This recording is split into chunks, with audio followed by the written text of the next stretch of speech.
right, folks in the room, are we ready to go? That's correct. I think so. All right. I'd like to call the Tuesday, October 5th meeting Recording of the in progress. St. Joseph County Board of Commissioners to order. Please stand for the pledge. I pledge allegiance to the flag of the United States of America and to the republic for which it stands, one nation, under God, indivisible, with liberty and justice for all.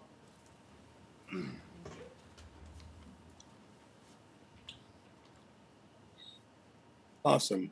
First item on the agenda is opening and reading. Andy, this Mr. is Jamie Woods. Woods. Before we begin, Yes, sir. there's an item on your agenda under old business towards the end of the meeting dealing with the Ducombe Community Corrections, requesting approval of equipment lease with U.S. Bancorp. I spoke yesterday with Deputy Auditor John Murphy and Randy Squadroni, who I see by his name up there is on the meeting today. I did receive the proposed, I'll call loan draft documents and requirements late yesterday afternoon.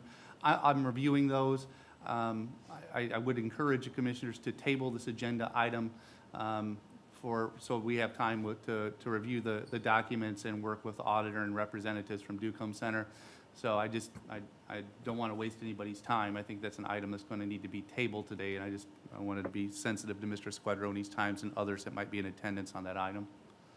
Awesome. And I'm assuming no formal action will need to be taken because it is in old business, so we would need to remove it from the table. So I'm assuming it's just going to stay there. That is correct. So it's going to stay on as old Yep. business for today on the table, and then we'll bring that back at a later date. Very good. Thank you. Or do we have to wait? Nope, there's nothing to do. I was just trying to be sensitive to individuals' times that may have shown up to Can we address just this agenda leave it on item. Old business now? Yep, nope, there's Okay. nothing to do. Okay, all right. Also Thank moving. you. All right. First item is opening reading of bids. It appears there are none. We'll move to reports and requests from the Board of Commissioners. First item is the accounts payable docket. Is there a motion? Motion to approve. Second. Motion is second. All those in favor, please signify by saying aye. Aye. Aye. So, Counselor, do we need to, since I'm on remotely? We need to have roll call votes this morning, so Yep. after motions and seconds, I will pay attention and make sure that we call roll call votes. So I was looking ahead in the agenda a bit, so I apologize for that. There was a motion and second as to the accounts payable docket, is that correct? Correct. I'll have a roll call vote this time. Commissioner Dieter, how do you vote? Aye. Commissioner Fleming, how do you vote? We're on the resolution for the regarding. We're on the accounts payable docket. Aye. Aye, uh-huh. Commissioner Castelny, how do you vote? Aye. The accounts payable docket is approved by a vote of 3-0. All right. Moving on to appointment of interim director of Portage Manor. I know we were reached out to by some of the board members of Portage Manor asking that Mike Eby be placed as interim director of Portage Manor. Are there any questions or comments from the board? I think I see Patty on the call. I don't know if that is Patty Godsey from the board or not, but anyway, are there any questions or comments? Yes, Commissioner, it is me. So anything you'd like to add, Ms. Godsey? And if so, please state your name and address for the record. Patty Godsey, President of the Board of Portage Manor, located on Portage Avenue.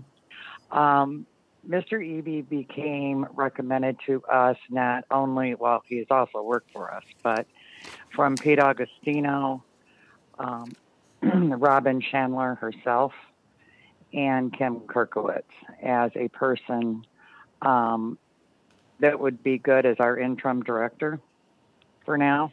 And so we would like to have that done and make it retroactive, please. Awesome. Any questions or comments from the board? Is there a motion? There's a motion to have the appointment of interim director of Portage Manor with the Mike Eby. Second. We have a motion and second. Sorry, Commissioner Castelny. Nope, it's all you. Mr. Dieter, how do you vote? Aye. Commissioner Fleming, how do you vote? Aye. Mr. Castelny, how do you vote? Aye. The appointment is approved unanimously. Thank you. Thank you, Patty. Moving on to Resolution R26C2021, a resolution regarding redistricting. Mr. Woods. Thank you, Commissioner Castelli. As the commissioners are aware, at an open meeting of the Board of Commissioners, the commissioners previously have engaged the law firm of Kroger, Gardis, and Regis of Indianapolis, Indiana, to assist having a fair and effective redistricting that will be representative of all citizens. With us this morning is Mr. Ted Nolting from the Kroger firm that will address us here momentarily. I just want to say that the Kroger firm has over 30 years, 3 decades of experience in representing units of government in making sure that they do have fair and effective representation for all citizens through the redistricting process. So we're fortunate to have them engaged in this project. I'm going to give a brief overview of what you can expect here. So today you're just going to have for consideration the resolution to establish the redistricting process. This is going to culminate through a procedure that will end on November 16th, where there will be the second adoption of a resolution regarding redistricting. So the redistricting process is going to be very deliberate here in St. Joseph County. There's going to be a public hearing on November 9th and then a first vote on the resolution. And then there will be a second vote on the resolution regarding redistricting on November 16th. Through this process, I'm going to allow Mr. Nolte to explain it. There'll be the opportunity for citizens to have involvement by submission of public access. We have public access plans that he's going to address and talk about the process for submitting those and what this process is formally going to look like. So at this time, I'm going to turn it over to Mr. Nolting from the Kroger, Gardis, and Regis firm. Thank you, Counselor. Ted Nolting, Kroger, Gardis, and Regis. Appreciate the opportunity to be here today. Can you speak closer? There you go. Yeah, thank you. So in front of you, you have the resolution, which has 2 purposes. Number 1 is to adopt redistricting guidelines, and number 2 is to appoint redistricting coordinator. Now, the guidelines that they have attached, the purpose of these is, number 1, to facilitate free and open participation in this process by the public. This is done in a couple of ways. Number 1, the public has access to the same data that the commissioners do. We've provided packets in the commissioner's office that the public may access. And in these packets, we have maps, we have a copy of the statutory requirements for submitting plans, and each member of the public is encouraged to pick up a packet if they would like and submit their own plans to the commissioners to be considered. Deadlines for these packets will be October 29th at noon. Now, as you're aware, the statute requires in the first year after a census for the commissioners to redistrict. And this means that you establish 3 separate commissioner districts with 3 basic statutory requirements. And it is, number 1, that the districts be reasonably compact. The legislature doesn't want as much as possible for districts to cross natural boundaries such as rivers, highways, railways, things like that. Second, and probably most importantly, is that the districts need to contain as near as possible equal population. Now, the Supreme Court has said that a deviation of 10% is constitutional. However, as you will see in these guidelines, we are actually endeavoring to be below 5% deviation. And what that means is, based on the census data, I believe each district, the ideal size would be around 90,000 citizens. And so when you add up the deviations from the proposed districts, the idea is to keep that under 5%. Thirdly, the districts cannot cross precinct lines, which is obviously important for the conducting of elections and efficiency. And then there are other criteria that we've put in here. For example, contiguity. You know, we don't want the districts to be in pieces and have them as contiguous as possible. Next, protecting communities of interest, protecting neighborhoods, things like that, and keeping them in single districts are ideal. And so, the redistricting guidelines discuss all of this, discuss the procedures by which the public can participate. And a brief timeline, obviously today we are proposing that you adopt the redistricting resolution. And October 15th, the members of the public shall have an opportunity, this is the deadline, to submit objections to this redistricting plan as they see fit. October 29th by noon, the public can submit their own plans. November 9th, we will hold a public hearing here where the public plans as well as the plan put forth by the redistricting coordinator will be considered, at which point the commissioners will vote on a preliminary resolution to adopt a districting plan. The next week, November 16th, there will be a second public meeting for purposes of adopting the resolution the second time. And then following that, on December 5th, the certified copy of the resolution should be filed with the auditor. So that's basically the nuts and bolts of how this process works, and happy to entertain any questions. Mr. Woods, did our speaker state his address for the record? He did not. Mr. Knowlton, what is the address of your Sure, law firm? I apologize, Counselor. 111 Monument Circle, Suite 900, Indianapolis, Indiana, 46204. Thank you. Are there any questions or comments from the board? No. Not from me, yeah. Hearing none. Other than I just Mr. want to thank him for speaking. Thank you so much for coming. I appreciate that. Happy to, thank you. Go ahead. Mr. Woods, anything else we need to cover before we take formal action? No, I think the openness and thoroughness of the process has been explained very well by Mr. Knowlton, and if there's a motion to approve resolution number R26C 2021, it'd be appropriate this time. Does that motion exist? That's the motion. I approve. Second? We have a motion and a second for the approval of resolution number R26C 2021. Commissioner Dieter, how do you vote? Aye. Commissioner Fleming, how do you vote? Aye. Commissioner Castelny, how do you vote? Aye. The motion is approved unanimously. Thank you all. I look forward to this, to the results of this action that we're taking. Moving on to human resources, request approval of a renewal of the organ and tissue transplant policy and HCC Life with HCC Life Insurance.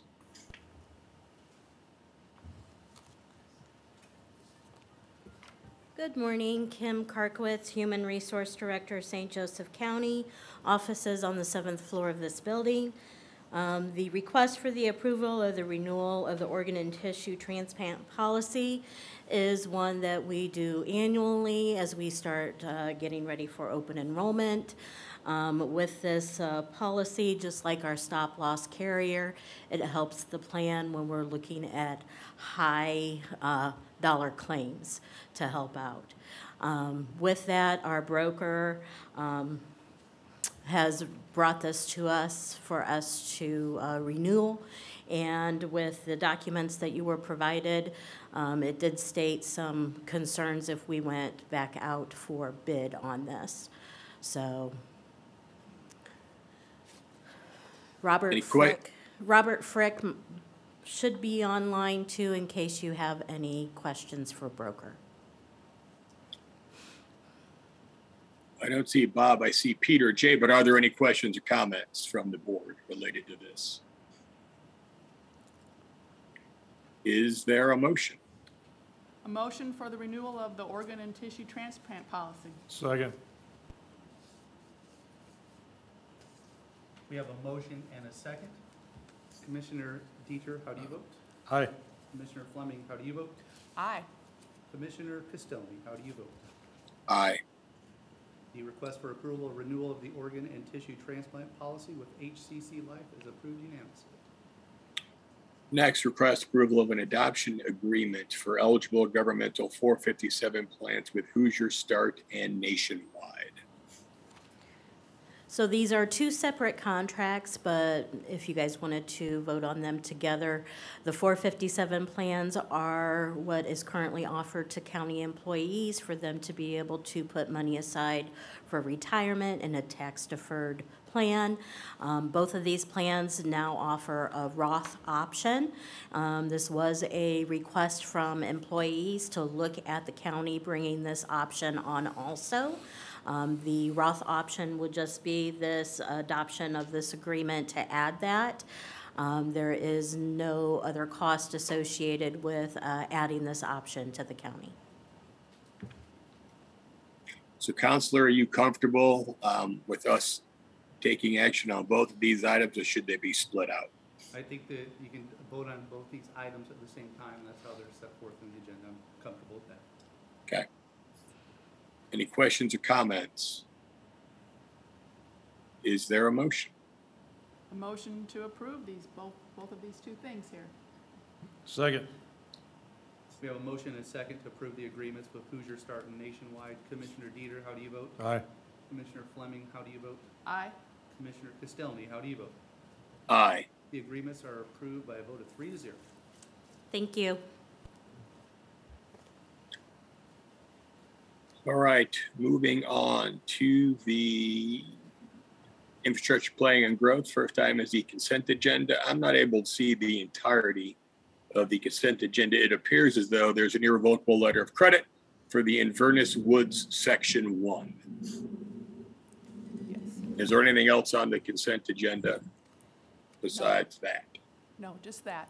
Just that. Okay. Any questions or comments? Is there a motion? A motion to approve this consent agenda. Second. We have a motion and a second to approve the consent agenda. Mr. Dieter, how do you vote? Aye. Commissioner Fleming, how do you vote? Aye. Commissioner Castelny, how do you vote? Aye. Consent agenda is approved by a vote of 3-0. Next, we move on to request approval of SJRDC 92001C1820 IEC broadband expansion change order number 1. Sky Matters, Department of Infrastructure Planning and Growth, offices on the 7th and 11th floor of this building. What you have before you today is change order number 1 for the initial broadband expansion project that we have been working on for the past several months. This change order was for to address some items that were unforeseen items of existing underground conduits that needed to be repaired to get the project to near completion. The contractor was able to do that for us, and that change order is in the amount of $22,279.75, an increase of about 1.27%. We recommend that you approve these changes. Thank you. Sky, should someone have known about these items before, or what's the story? It was for conduit that was existing and underground, so there was no way that the contractor would have been able to know what those issues were. Thank you. Any other questions or comments from the board? Yeah, I've got one. On the second page, shouldn't you have added up the increase, because you have this at the bottom on page 2, or the second page of this, the net total is the same as the original. You didn't put in the revised amount. Is that just an error? I'm wondering if the wrong sheet got printed out there. I will check that. But yeah, what you see on the front page is the letter page is correct, but yes, those should correspond to what you see on the first page. So I'll check. I'm wondering if the wrong page got printed out and attached. So that the second page, you need to fix that? Yes. Do we need? You can still act on the change order. It doesn't change the numbers. Right. I just want to make sure everything's documented correctly, because that sticks out. Yeah, because what you should do then is the motion should be to approve the change order number 1 with the correct page being inserted. So you can just make that motion. You will take care of that, right, Scott? yeah. Yep, I'll get that done right after this meeting. Okay. There are no more questions or comments. Does that motion exist? The motion does exist to I'll approve the broadband expansion change order number 1. I'll second that. We have a motion and a second. Commissioner Dieter, how do you vote? Aye. Commissioner Fleming, how do you vote? Aye. Commissioner Castelny, how do you vote? Aye. The change order is approved by a vote of 3-0. Thank you. Next, request approval of a construction engineering services agreement for the Auten Trail, Laurel Road to State Road 933, description number 1400638. What this is a contract for construction engineering with the Troyer Group. This is for our federally aided project for the trail on Auten Road from 933 to Laurel. That has been an ongoing project for several years. The current plan is to let this project for construction next month, with construction most likely occurring beginning next year. And it is for not to exceed amount of $103,025, which will be an 80% reimbursable, 80-20 split with federal aid through the federal aid program. And we recommend your approval. Any questions or comments? Yeah, could you explain where that's going to start? That trail will start at 933 and then extend west to Laurel Road. Is it starting at where the bike trail currently is, or? It will start at where the sidewalk is, right next to the pharmacy on north of Auten, Okay, and then we'll extend all the way to Laurel. There'll still be a section that needs to be looked at to connect that to the trail that was just recently constructed near Healthwind. But there's a small section there that needs to be completed that will connect that trail system. is that, I would assume that it's getting people to St. Patrick's Park? Yes, yeah. Okay, Yep. and then this will be a 10-foot wide, do you know? It will be, I believe it is 10 foot, yes. Okay, Yeah.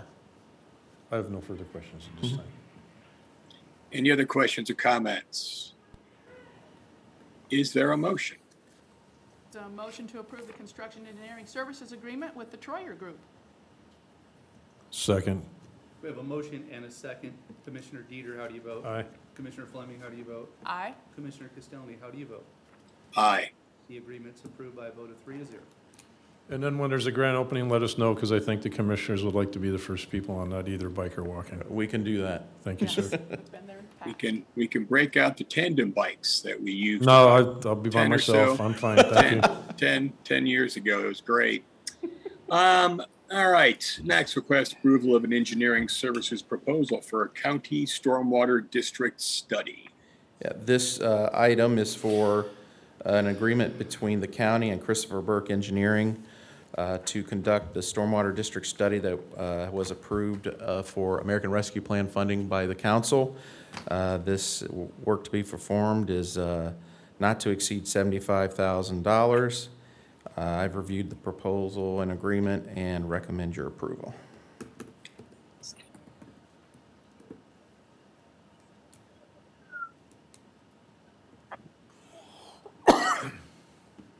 Any questions or comments? Is there a motion? Good, how are you? So, those just for the, I'm sorry, again. All right. Is there a motion? Yeah, there's a motion to approve the Christopher B. Burke Engineering to prepare the stormwater district study for the county. Second. We have a motion and a second. Commissioner Dieter, Aye. how do you vote? I'm sorry. Aye. Aye. Yes, sir. Commissioner Fleming, how do you vote? Aye. Commissioner Castelny, how do you vote? Aye. The agreement's approved by a vote of 3-0. All right, moving on to old business. Thank you. No action is being taken. Public comments. Are there any public comments? If so, you've got 3 minutes to address the board. There are none in the room, Mr. Castelny. All right, hearing and seeing none. Is there a motion to recess? So moved. Second.